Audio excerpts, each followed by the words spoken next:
넉넉한 하나님, 어번던트 가, 넉넉한 하나님이라는 제목으로 함께 은혜를 나누겠습니다.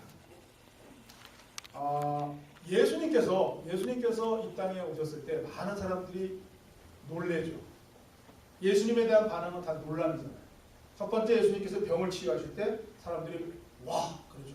예수님이 치유하시는 병은 대부분 사람들이 고칠 수 없는 병들이었어요. 날 때부터 소경된 자들 눈을 뜨게 하셨고, 중풍으로 안전병이 된 자 일으켜서 세우셨고, 심지어는 죽은 자도 일으키셨죠. 그러니까 사람들이 와 하고 다 놀래죠. 왜 놀래죠? 아주 단순한 질문이죠. 왜 놀래요? 그리고 예수님을 따르기 시작해요. 왜 따라요? 여러분이 사람을 따를 적이 있어요? 물론 따르죠. 그 사람을 따를 때는 나에게서 내가 가질 수 없는 것을 가졌을 때 따르는 거예요. 왜 사람들이 놀래요? 고칠 수 없는 것을 고쳤기 때문에. 고칠 수 없는 건 뭐예요? 내 기준이에요. 사람 기준이에요. 저건 못 고쳐. 날 때부터 소경된 자를 어떻게 고쳐요? 중풍에 걸려서 안전병이 됐어요. 저건 못 고쳐. 사람들 다 그렇게 생각했을 때 예수님이 와서 고치신 거잖아요.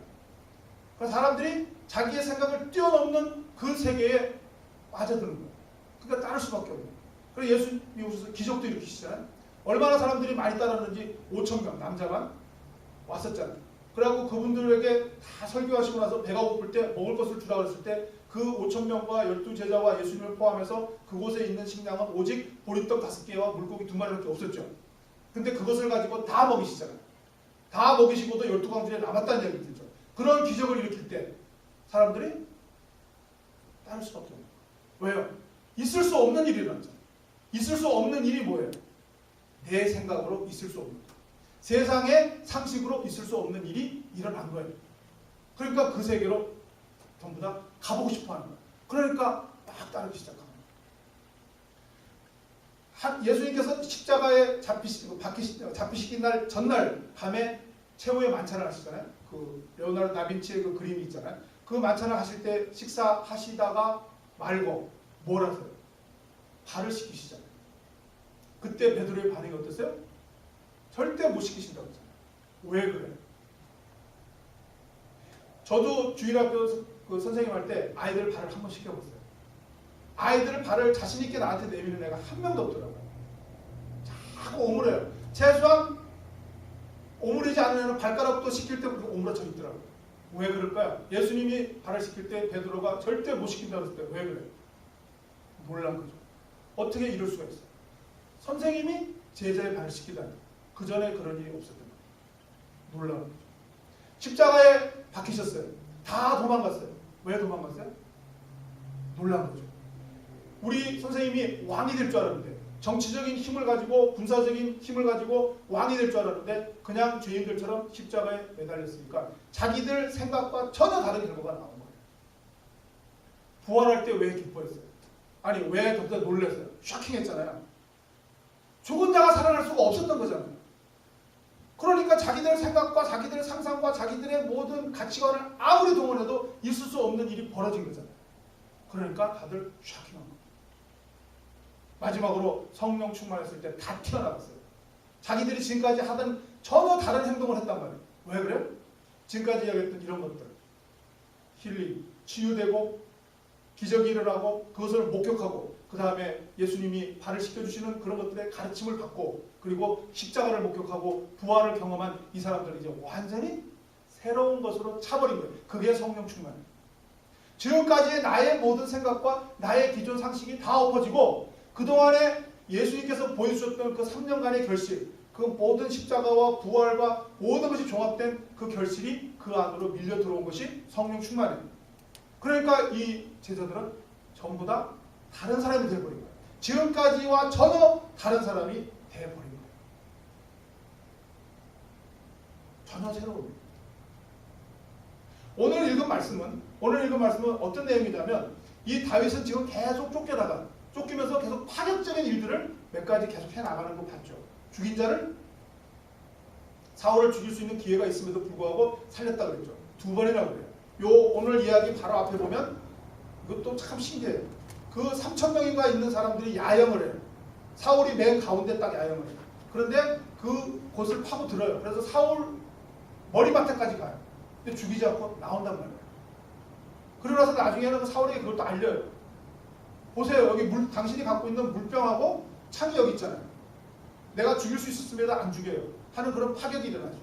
그런 다음에 오늘 내용이 나오는데 오늘 내용은 뭐냐면 길어지니까 아무튼 다윗이 피난길에 이제 자꾸 따르는 자들이 많아서 한 600명 정도 부하가 생겼어요. 그러니까 이제 꽤 큰 집단이 됐죠. 그 600명 정도가 전부 다 가족들을 데리고 다 옵니다. 그러니까 여기는 아까 읽은 말씀에도 보면 이상한 애들도 많은 거예요. 막 사회에 적응하지 못하는 어중이떠중이들도 많은 거예요. 물론 똑똑한 사람들도 많지만 정치적으로 망명하고 군사적으로 용맹한 사람들도 다윗을 따르는 사람도 있지만 거기에 덧붙여서 비적들, 비류들, 아까 말한 트러블 메이커들, 아까 영어로 나오잖아요. 그런 사람들이 엄청나게 따르는 거예요. 그래갖고 다들 합쳐서 한 600명 정도가 가족들 다 데리고 온 거예요. 그들이 한 곳에 머물러 있다가 아무튼 어떠한 사정에 의해서 그 다윗이 남자들 힘을 쓸 수 있고 싸움을 할 수 있는 전쟁을 할 수 있는 사람들만 다 데리고 어디 장기간 출타하고 온 사이에 그 아말렉이라는 군대가 쳐들어와서 그 남은 식구들 장정들이 다 빠져나가고 있는 그 600명의 가솔들 식구들을 다 노략해갔어요. 거기에 보면 다윗의 두 아내 지난주에 했던 아비가일과 그다음 첫 번째 두 번째 와이프 아히노암까지 포함해서 다 잡아갔어요. 그렇게 왔을 때 다윗이 돌아와 보니까 전부 다 잡혀갔잖아요. 그러니까 그 이상한 사람들이 많았다 그랬죠. 막 다윗을 돌로 쳐서 죽이려고 했어요. 그때 다윗이 한 일은 기도를 해요. 기도를 하면서 하나님 제가 그것을 쫓아갈 수 있을까요? 없을까요? 했을 때 하나님 쫓아가라. 내가 그들을 너에게 붙이겠다라는 것이 28장에 나와요. 그리고 나서 쫓아가요. 가서 다 찾아와요. 근데 이때 무슨 일이 있었냐면 600명을 데리고 가는데 200명은 지쳐갖고 못 쫓아갑니다. 아마 제가 보기엔 지친 사람도 있고 핑계도 있고 그러니까 200명을 그냥 떨어뜨려요. 그래갖고 그들은 놔두고 400명만 데리고 가는데 가서 하나님께서 말씀하신 대로 전부 다 아말렉군을 물리치고 아내와 가족들과 노략당한 모든 가축들과 모든 것을 다 찾아서 올 때에 오늘 읽은 말이다. 다 찾아왔잖아요. 그러면 400명은 전부 다 개선장군이 됐죠. 그 중에 떳떳지 못한 사람은 누구예요? 같이 가지 못한 200명이 남았잖아요. 그러니까 다 찾아갖고 400명과 이렇게 오를 때에 200명이 환영하는 그 장면이 오늘 읽은 말씀이에요. 그 200명이 환영을 했겠죠. 떳떳지 못하게. 그때 400명 중에 끼었던 아까 말한 그런 조금 비류들 또는 트러블 메이커들 이런 사람들이 뭐라고 이야기했냐면 얘네들은 우리하고 같이 가서 싸우지 않았잖아요. 그러니까 걔들 가족들은 주되 우리가 노력한 재산은 주지 맙시다. 이렇게 된 거예요. 그때 한 다윗의 오늘 아까 읽은 말씀에 그렇지 않다. 다 골고루 나눠줄 것이야. 너희도 그리고 이 200명도 다 줄 것이야 하는 말이 나옵니다. 그때 다윗의 기준이 뭐예요? 우리들의 힘으로 찾은 게 아니다. 하나님께서 우리에게 주신 것이다. 아까 떠나기 전에 하나님께 기도했잖아요. 기도했을 때 하나님이 가라. 내가 너희를 그 아말렉군을 너에게 붙여줄 것이다 라고 했을 때 그 말씀을 듣고 가서 말씀대로 찾아온 거잖아요. 그것은 다윗의 수준이에요.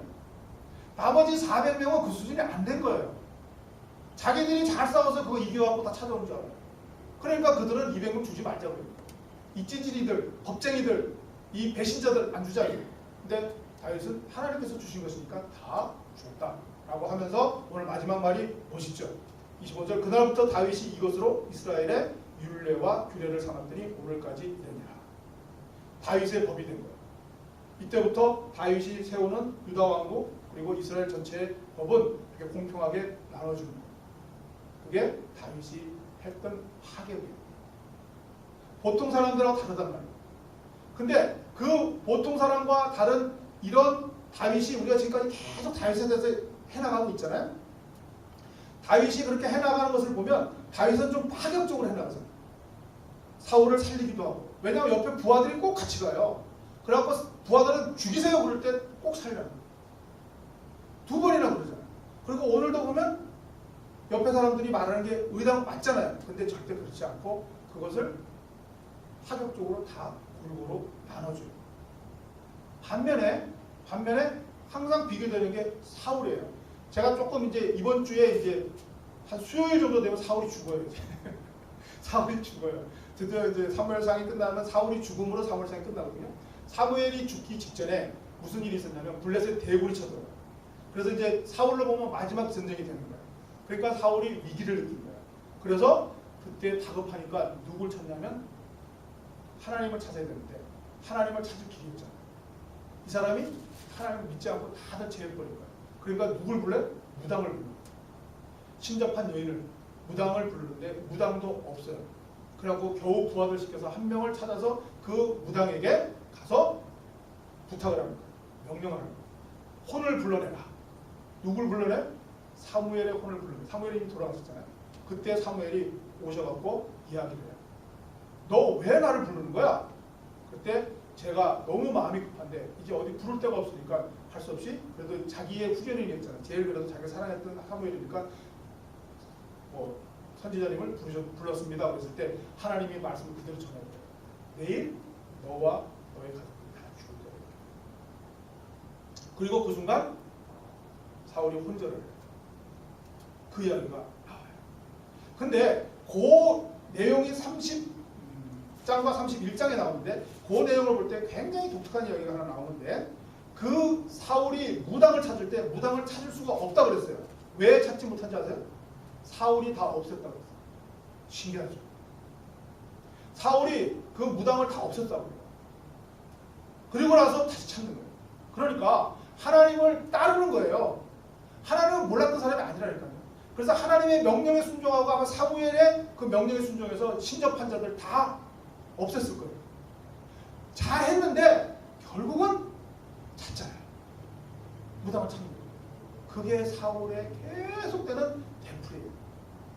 그래서 다윗과 사울이 계속 비교되거든요. 사무엘상은 전체가 그래요. 사울이 주인공으로 등장했다가 왕으로 등장했다가 죽음으로 끝나고 그 다음에 다윗이 소년으로 등장했다가 계속 쫓김을 가고 계속 쫓기다가 끝나는 거예요. 사무엘상은. 그 다음에 사무엘 후에는 왕이 되죠. 그 두 명을 계속 비교하는데 이 두 명의 여정이 한 10년에 걸친 여정이 계속 나와요.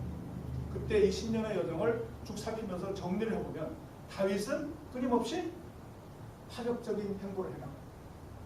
그건 뭐예요? 하나님 쪽으로 계속 들어가는 거예요. 이 사람을 내가 오늘 이 기회에 사울을 죽이지 않으면 내가 큰 위험에 도달할 것을 인간적으로는 알아요. 그런데도 꼭 하나님께 물어본다는 거예요. 그리고 하나님께서 원하는 대로 따라가는 거예요. 자기의 위험을 무릅쓰고. 그러니까 하나님의 명령, 하나님이 무언가를 예비하신 그쪽으로 자꾸 들어가는 여행을 하는 거예요. 다윗은 10년간 그 여행을 계속해 나가는 거예요. 사울은 하나님의 큰 은혜를 받아서 왕이 됐잖아요. 그때 하나님께서 굉장히 많은 찬스를 줬음에도 불구하고 사무엘을 통해서도 그 하나님의 그 세계, 하나님의 세계로 나가는 찬스가 굉장히 많았음에도 불구하고 마지막으로 선택하는 건 자기 세계예요. 자기 세계. 그래서 신접한 여인들, 무당들을 다 없앤 것까지 하나님의 세계로 가려고 했는데 못 가고 자기가 다시 신접한 여인을 찾아가잖아요. 내가 술과 담배를 금연과 금주를 통해서 내 허파와 내 혈액이 얼마나 맑은가를 깨달을 수 있는 찬스가 주어져서 금주금연을 했어요.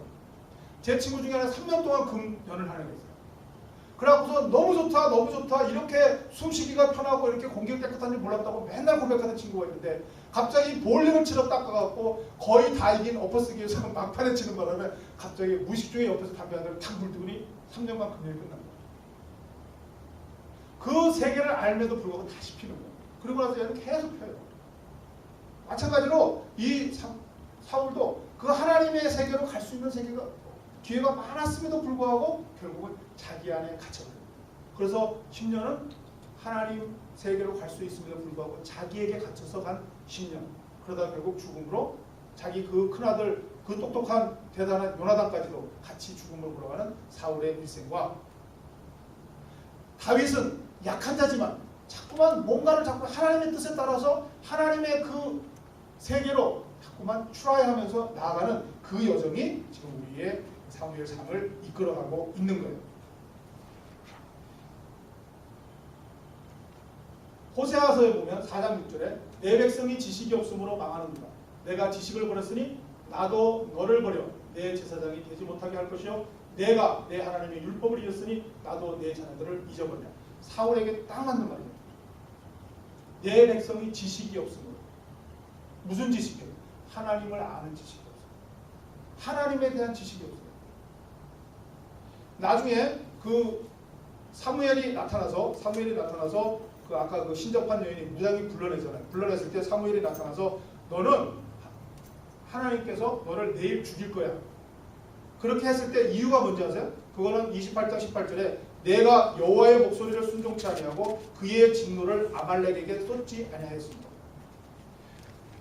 자기가 기다렸다가 사무엘이 오면은 사무엘이 제사를 드려야 했음에도 불구하고 자기가 초조하니까 자기가 제사를 드렸잖아요. 그게 첫 번째 하나님부터 버림받은 이유잖아요. 두 번째 하나님께서 아말렉을 전부 진멸하라고 했잖아요. 남김없이 진멸하라고 할 때 자기가 보고 좋은 것들은 전부 취해버린 거예요.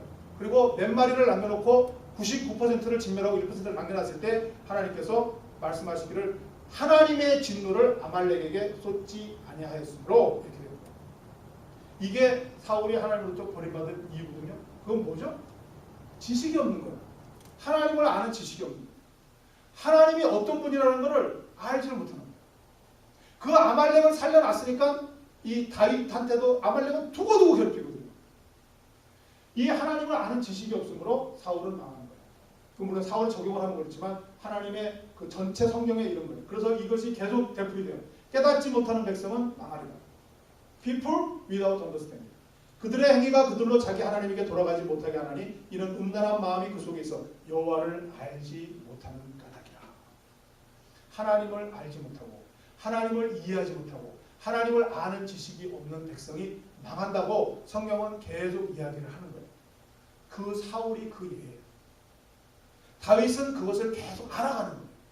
다 아는 건 아니에요. 다윗은 앞으로도 험난한 여정이 남았어요. 그러나 다윗은 최소한 알아가려고 노력하는 거예요. 챌린지하는 거예요. 모험하는 거예요. 근데 사울은 그것을 포기하는 거예요. 자꾸 자기 안으로 갇혀서 하나님을 아는 지식을 포기하고 하는 거예요. 아브라함을 보세요. 여러분이 아브라함을 볼 때 제일 극적인 사건이 이삭이잖아요. 100세 이삭을 주셨잖아요. 그리고 이삭을 너무 예뻐했잖아요. 11 몇 살 때까지 키웠어요. 갑자기 청천벽력 같은 명령이 떨어져요. 이삭을 나에게 바쳐라. 3일간 걸어가서 모리아산에 가서 번제물로 각을 떠서 불에 태워서 나에게 제물로 바치라 했을 때의 그 사건 있죠. 그 사건을 여러분은 어떻게 받아들일까요?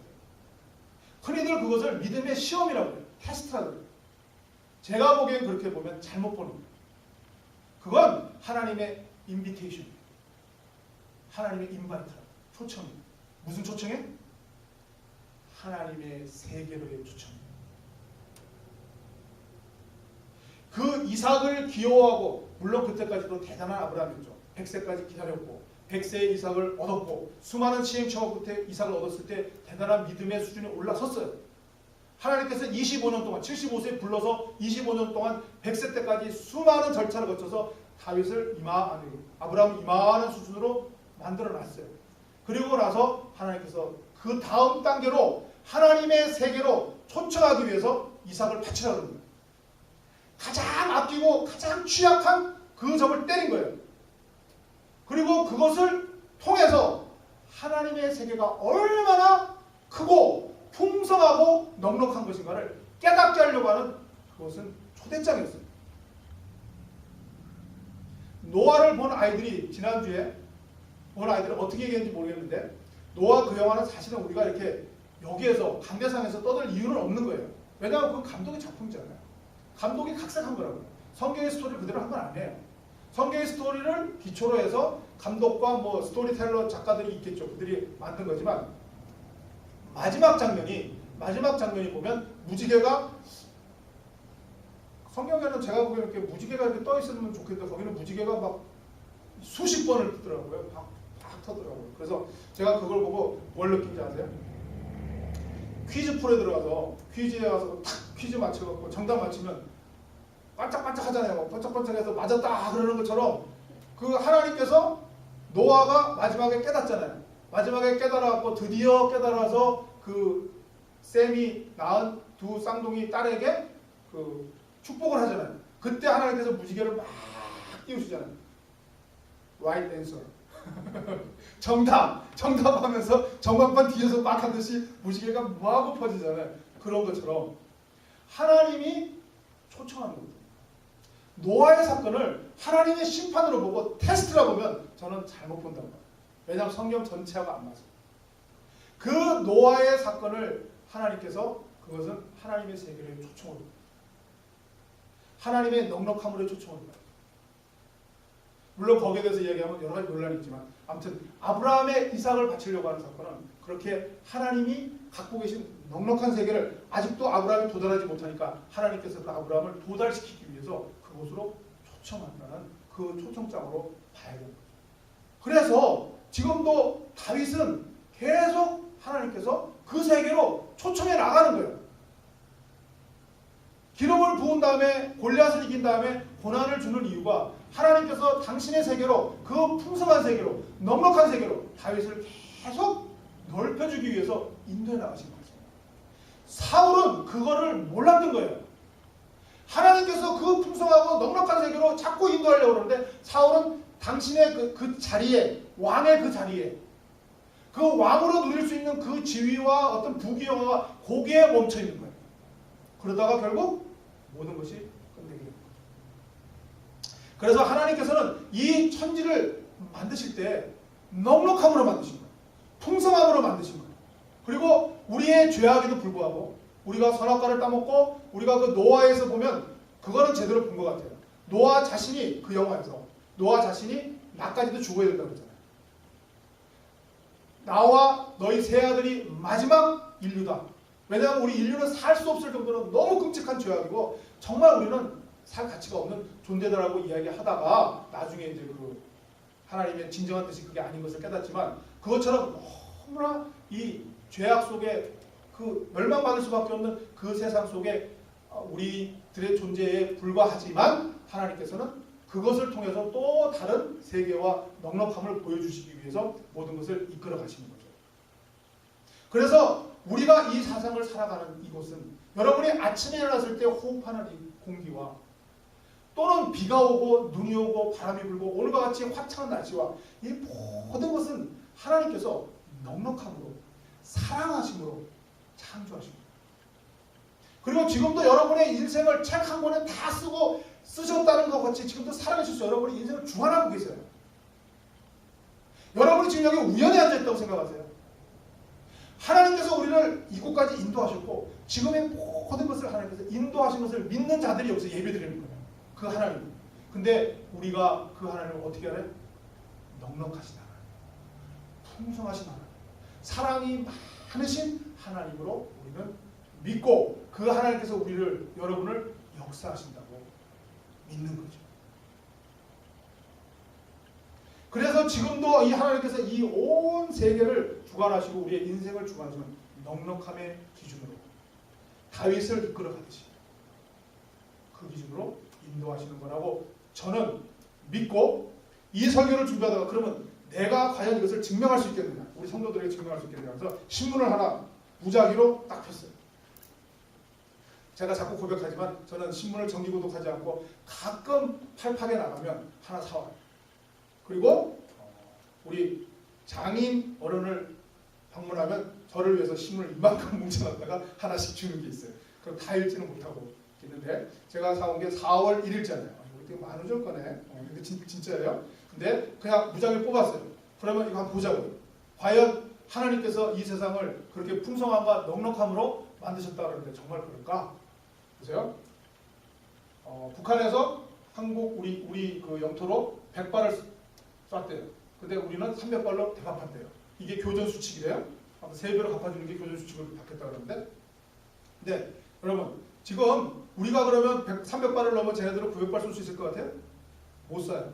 북한은 우리보다 뛰어난 전투력을 가졌을 거야. 왜냐면 그것만으로 매달려 왔잖아요. 그러니까 1대1로 붙으면 우리 병사 한 명과 그쪽 병사 한 명 붙으면 우리가 질 거라고. 얘들은 엄청나게 훈련을 많이 받잖아요. 그런데 북한의 제일 큰 단점이 뭐죠? 차를 많이 만들고 대포를 많이 개발을 하는데 차에 기름이 없는 거예요. 가스가 없다고요. 그리고 장기전으로 가면 먹을 식량이 없다고요. 그러니까 북한하고 싸우면 장기전으로 가면 백전백승인 거예요. 그럼 안 봐도 뻔해요. 왜 그래요? 우리는 풍성합니다. 북한은 풍성하지 못해요. 자기들 김일성 부자와 그 대를 이은 우상화에만 집중했잖아요. 그것만 신경 쓴 거잖아요. 우리는 어쨌든 그들에 비해서는 여러 가지 산업이라든가 여러 가지를 다 신경 써서 풍성함으로 우리가 지금 넉넉하게 나가고 있는 거예요. 그 다음에 요 밑에 보면 최태원 회장 301억, 김영석 대표 201억. 이거는 뭐냐면 작년도 급여를 제일 많이 받은 사람이래요. 그거 재벌 회장들이니까 우리하고 상관이 없고, 문제는 우리가 또 월급쟁이. 자, 봤더니 월급쟁이들 중에 그 오너들 월급쟁이들 중에 이렇게 나와요. 1등부터 20등까지 명단에 발표됐는데 16명이 삼성이에요. 16명. 그 월급쟁이 CEO라고 그러나요? 그 1등이 삼성전자 부회장이라는 분인데 이분은 무려 67억을 받아요. 월급을. 그래갖고 한 32 정도 가면 한 15억을 떨어지는데 월급이. 어쨌든 삼성이 1, 2, 3위에요. 한국에서 직장생활 하셨고 저도 해봤지만 자고로 월급 조금 주는 회사가 잘된 회사가 하나도 없어요. 인색하고 박하면 인재들이 떠나긴다고요. 후하게 주는 대로 가게 돼 있어요. 근데 여러분 삼성전자가 왜 이렇게 된지 아세요?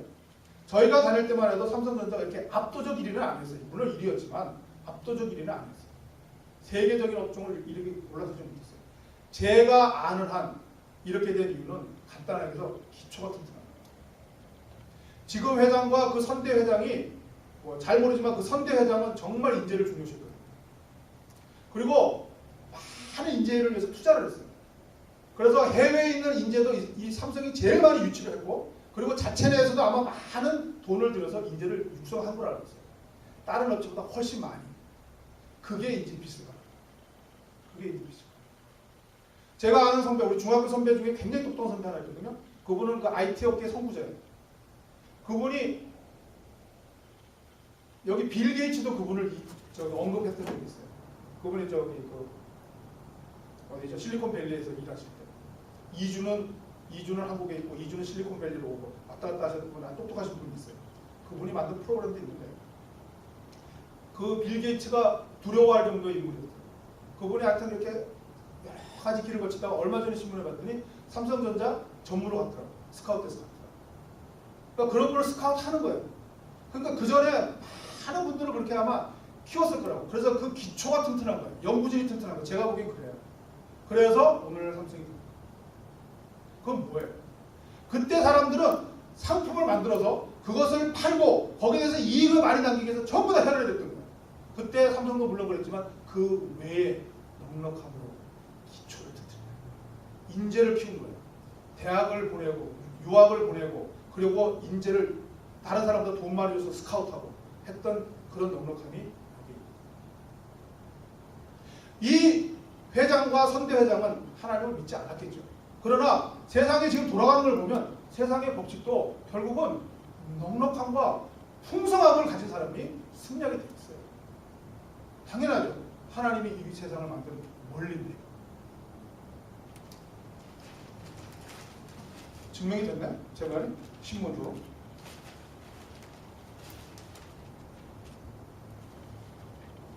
근데 우리가 이제 그런 하나님의 넉넉함을 가지고 살아야 되는데, 그럼 우리가 실질적으로 어떻게 살아야 되느냐가 이제 우리에게 남는데, 삼성이 저렇게 인재를 많이 스카우트할 수 있었던 기초가 뭔지 아세요? 인재가 있다라는 거잖아요. 예를 들면 북한이라든가 다른 나라에서 인재를 스카우트하고 싶어도 인재가 없잖아요. 한국은 인재가 많았어요. 그 많은 인재 중에 좀 더 많은 돈을 투자해서 그들을 끌어들인 거예요. 다른 업체들은 그것을 투자하지 않은 거라고. 그 인재가 어디서 나왔어요? 우리 부모님들의 교육열이잖아요.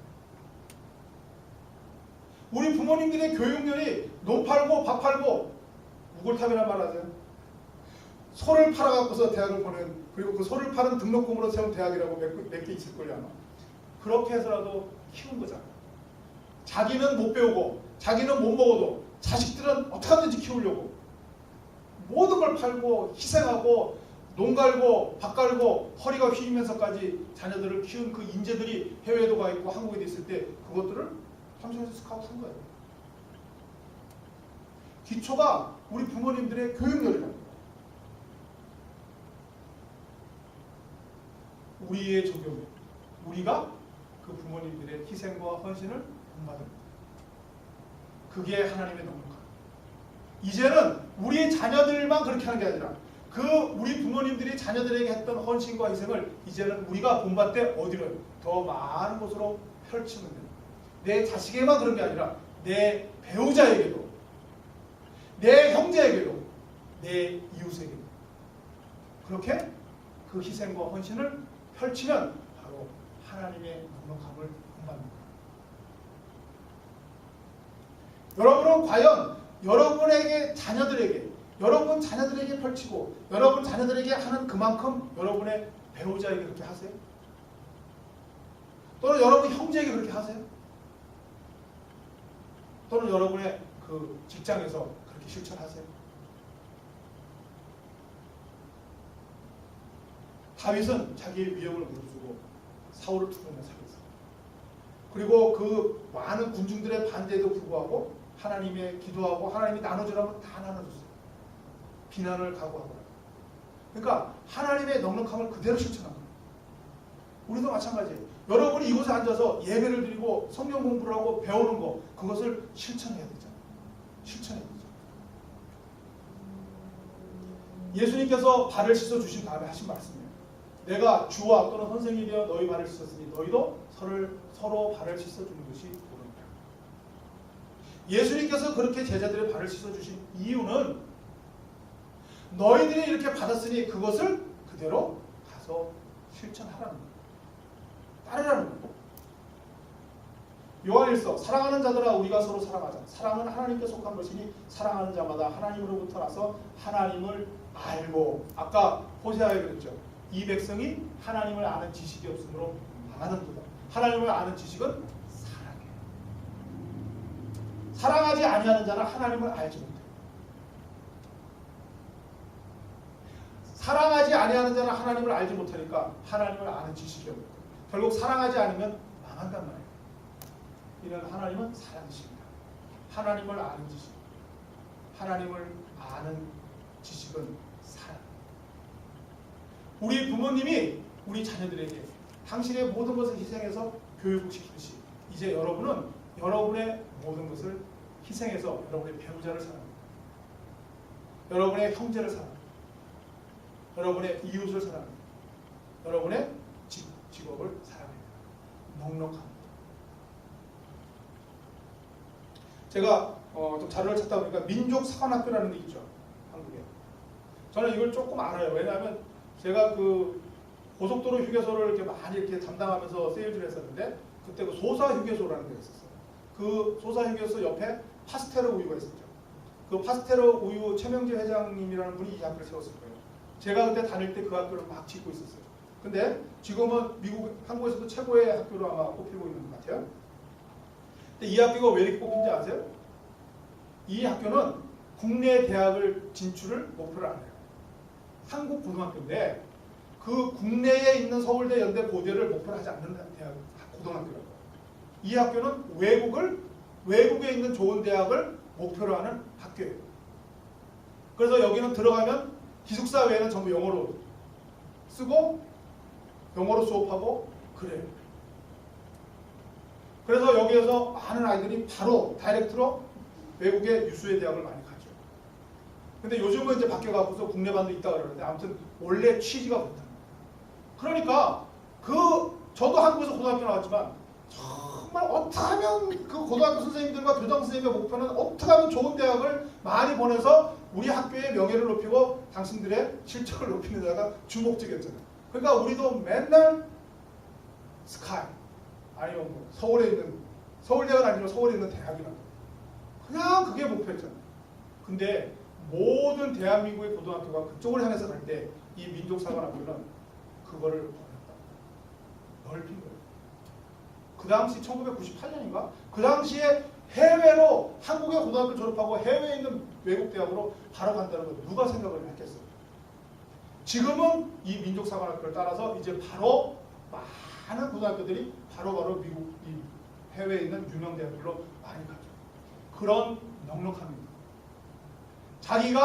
자기만 생각하는 게 아니라 더 넉넉함이 있는 거예요. 그런데 그 민족사관학교에 한 명의 제가 예를 들어서 인상이 깊어서 예를 들었는데 거기 나왔던 구혜민 양이라고 있대요. 구혜민 양은 다이렉트로 예일 들어갔어요. 그러니까 민족사관학교 나오자마자 바로 예일대로 들어갔는데 이제 한 3, 4년 전에 이야기 같아요. 들어갔는데 중요한 건 뭐로 들어갔냐면 필름으로 들어가요. 영화로 들어가요. 근데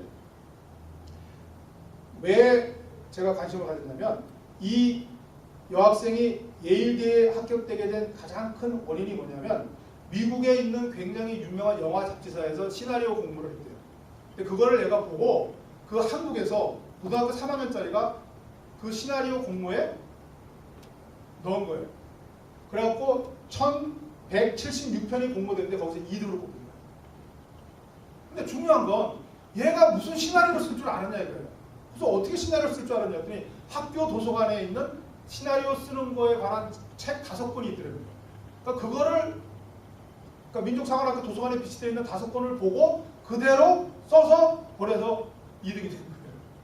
그러니까 그 2등 때문에 초청받아서 뭐 헐리우드도 가고 유명한 자기가 좋아했던 뭐 조디 포스터, 에드워드 노턴님도 만나서 같이 사진도 찍고 하다가 예일대에 합격이 된 거예요. 저는 이걸 얘기하는 거예요. 그러면 그 5권은 누가 갖다 놔요?